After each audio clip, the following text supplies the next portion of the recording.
มาเราต่อเนี่ยអ្នកទាំងអស់គ្នាប្រកាសជាដឹងហើយថារៀងរាល់ពេលអ្នកទាំងអស់គ្នាបានជួបខ្ញុំគឺខ្ញុំតែងតែពណ៌នាំនៅវិធីសាស្ត្រសម្រាប់ពិសេសជូនទៅដល់អ្នកទាំងអស់គ្នាអញ្ចឹងជួបខ្ញុំទាំងអស់គ្នាណានេះណែចានេះគឺជាផលិតផលផ្ទាល់របស់នាងខ្ញុំតែម្ដងដែលមាន brand របស់ខ្ញុំផ្ទាល់ហើយ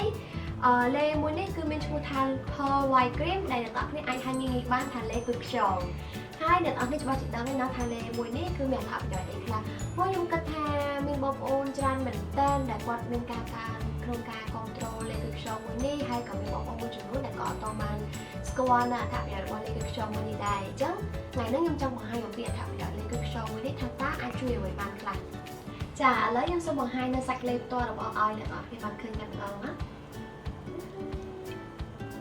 ចាគឺសាច់លេប្រភេទសាច់លេគឺលេពណ៌សសុទ្ធហើយយើងអាចយកលេហ្នឹងយកមកនេះខ្ញុំធ្វើការតេស្តជូនចាតាមពិតនៅពេលដែលយើងរៀបនៅលើផ្ទៃមុខយើងមិនចាំបាច់ប្រើច្រើនពេកទេដើម្បីនាំទៅខាតប្រភេទលេនាំទៅខាតសាច់លេរបស់យើងទេ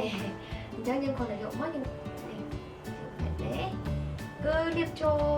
សាច់មុខបានល្អមែនតើហើយធ្វើឲ្យសាច់មុខយើងទន់មែនតើហើយក៏មានក្លិនក្រអូបដែលគួរឲ្យថាគួរឲ្យស្រឡាញ់តែម្ដងចានេះគឺសប់ចូលផ្ទៃមុខបានល្អណាស់ហើយអតិថិជនទាំងអស់សូមកុំយកច្រឡំណានេះគឺជាប្រភេទលេសក់តែម្ដងមានក្លិនលក្ខណៈចេញមកដូចនំស្វីតយ៉ាងម៉េចឯងហើយពេលច្រើនអតិថិជនគាត់ពិតជាមានការគ្រប់គ្រងដោយសារគាត់ទី1គាត់ប្រើបានផលល្អទី2គឺគាត់ស្រឡាញ់នៅក្លិនហ្នឹងតែម្ដងហើយខ្ញុំចង់បង្ហាញប្រាប់មួយទៀតថាអ្នកនរគ្នាកុំយកច្រឡំណា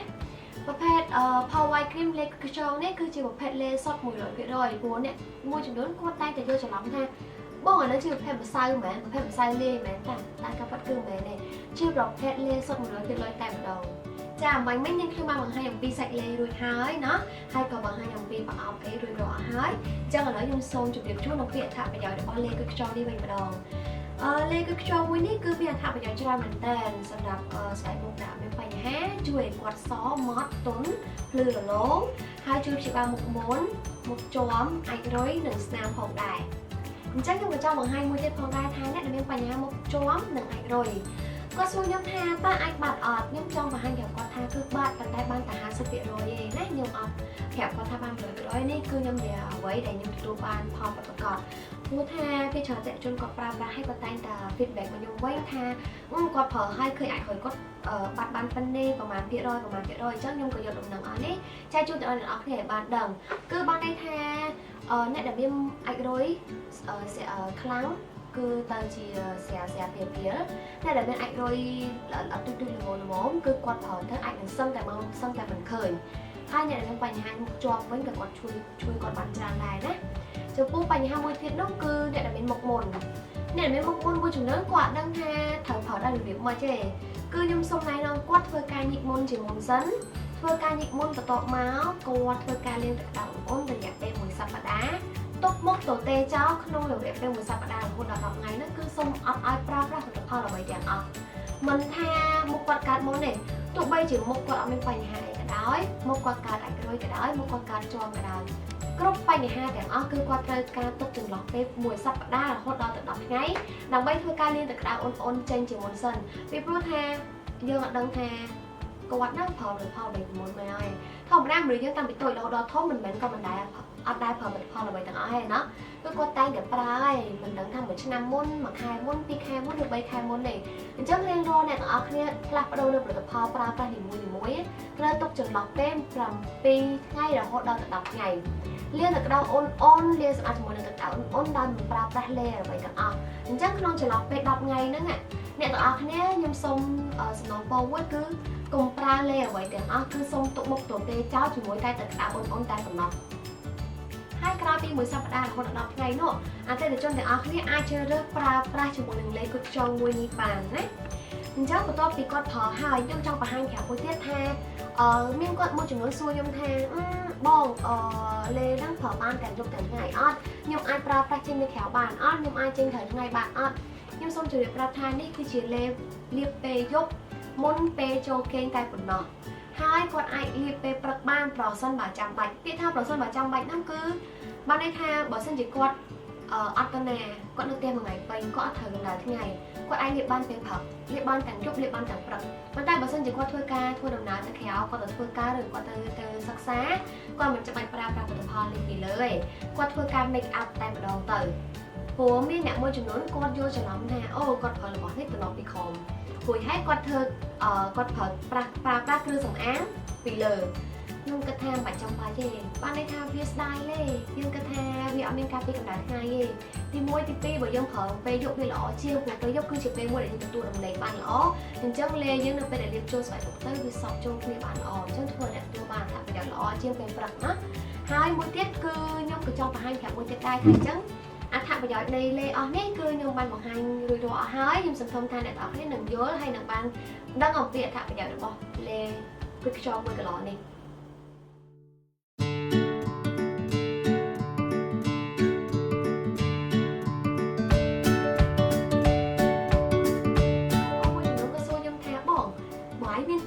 លេណាតែ1គីឡូហើយបងអាមានសានប្លុកហើយមានហ្វូមលាបមុខទេ